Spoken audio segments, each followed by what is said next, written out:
আজ থেকে প্রায় ১৫০০ বছর আগে ৫০০ খ্রিস্টাব্দের ভারত, যখন সভ্যতার আলো এখনও বহু দূরে, যখন অন্ধকার আর বিশ্বাস একে অপরের হাত ধরে হাঁটত, ঠিক সেই সময়ে ভারতের এক কোণে জন্ম নিচ্ছিল এক অলৌকিক কাহিনী। এমন এক স্থান যার নাম আজও শুনলেও সিড্ডারা বেয়ে শীতল স্রোত বয়ে যায়, তারাপীঠ মহাশ্মশান।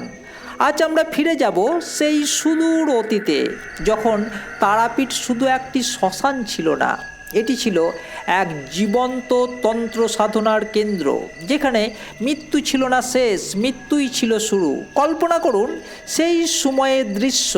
চারিদিকে ঘন জঙ্গল, মানুষের বসতি থেকে বহু দূরে নীরবে বয়ে চলেছে দ্বারকা নদী, আর নদীর ঠিক পাশেই ধুধু করা এক শ্মশান।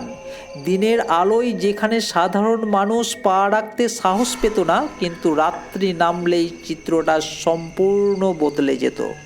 চাঁদের আলোয় জোনাকির ক্ষীণ ঝিকিমিকি সেই অন্ধকারের মাঝেই শ্মশান হয়ে উঠত তন্ত্র সাধকদের মিলনস্থল। আজ আমরা বামাখ্যাপার নাম জানি, কিন্তু তারও বহু আগে শ্মশানে এমন বহু সাধক এসেছেন যারা সিদ্ধিলাভ করেছিলেন নিঃশব্দে। ৫০০ খ্রিস্টাব্দে তারাপীঠের পরিবেশ ছিল সম্পূর্ণ আলাদা। তখন এই স্থানে ছিল চণ্ডীপুর বা তারাক্ষেত্র। বিদ্যুৎ ছিল না, আধুনিকতার কোনো ছোঁয়া ছিল না। রাত্রের অন্ধকারে একমাত্র আলো চাঁদ আর আগুনের শিখা। সাধকরা বিশ্বাস করতেন এই স্থানে মা তারা স্বয়ং জাগ্রত। তিনি এখানে শুধু পূজিত নন, তিনি এখানে উপস্থিত। আর সেই বিশ্বাস থেকেই শুরু হয় ভয়ঙ্কর কঠিন সাধনা। তারা মায়ের শ্মশান শুধু দেহত্যাগের স্থান ছিল না, এটি ছিল পুনর্জন্মের প্রতীক। এখানে সাধকরা মৃতদেহের উপর বসে তন্ত্র সাধনা করতেন, যা পরিচিত ছিল সব সাধনা নামে। সাধারণ মানুষের কাছে যা ভয়াবহ, সাধকদের কাছে তা ছিল মুক্তির পথ। তাদের বিশ্বাস ছিল মৃত্যুর মুখোমুখি দাঁড়িয়ে প্রকৃতি আর ঈশ্বরের সঙ্গে একাত্ম হওয়া সম্ভব। সেই সময়ে বহু প্রাচীন পুঁথিতে সেই শ্মশানের উল্লেখ পাওয়া যায়।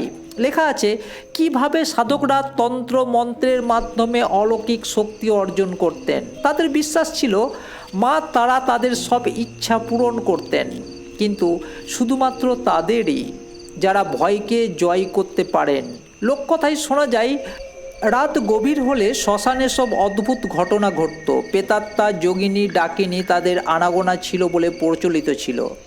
আজকের দিনে এর কোনো বৈজ্ঞানিক প্রমাণ নেই, কিন্তু সেই বিশ্বাসই এই শ্মশানকে আরও রহস্যময় করে তুলেছে। তারাপীঠ আমাদের শেখায় মৃত্যু মানে শেষ নয়, মৃত্যু জীবনের আরেক রূপ। এই শ্মশান দেখায় যে অন্ধকারের ভিতর দিয়ে আলোয় পৌঁছানো যায়।